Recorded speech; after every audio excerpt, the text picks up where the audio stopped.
The city of Warsaw was no longer a city. It was a skeletal landscape of jagged stone and pulverized brick. For Marek, a 17-year-old messenger of the Polish resistance, the streets were a vertical maze where the ground was often safer than the rooftops. The air carried a permanent scent of cold ash and a bitter tang of lime. Marek clutched a leather satchel to his chest. Inside was the Błyskawica, the lightning, a set of hand-drawn maps detailing the German supply lines moving toward the Vistula River. To the world outside, the Polish uprising was a desperate struggle, but to Marek, it was a game of inches played in the shadows. "Wait for the patrol to pass," a voice whispered from a hole in the basement wall. It was Sophia, a nurse whose eyes were sunken from weeks without proper sleep. Marek peered through a crack in the rubble. A German armored car moved slowly down the street, its searchlight cutting through the gray fog like a cold, accusing finger.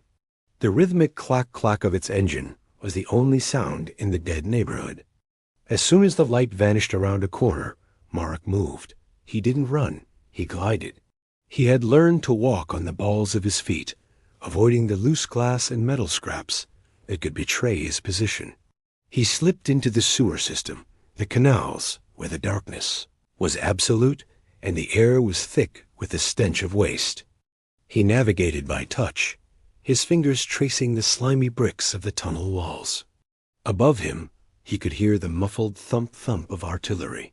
The city was being systematically dismantled, block by block, but the pulse of the resistance still beat underground. He emerged 3 blocks away, inside the remains of a bombed-out library.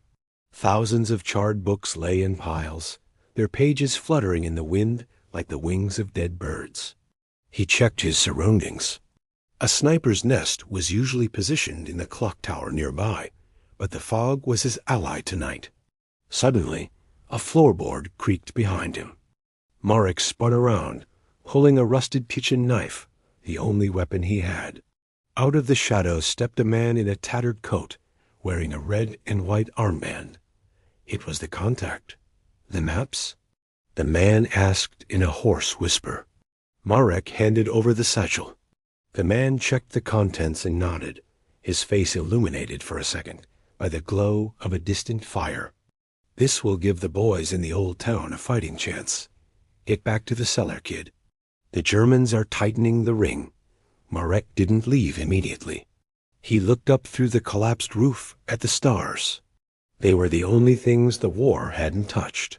He felt a strange pride in his chest, a feeling that even though he was small, and even though his city was breaking, he was part of the glue holding the pieces together. He slipped back into the darkness of the canal, a shadow returning to the deep. He wasn't a soldier with a tank or a general with a map, but as he moved through the ruins of his home, Marek knew that as long as there were ghosts in the rubble, the city was never truly conquered.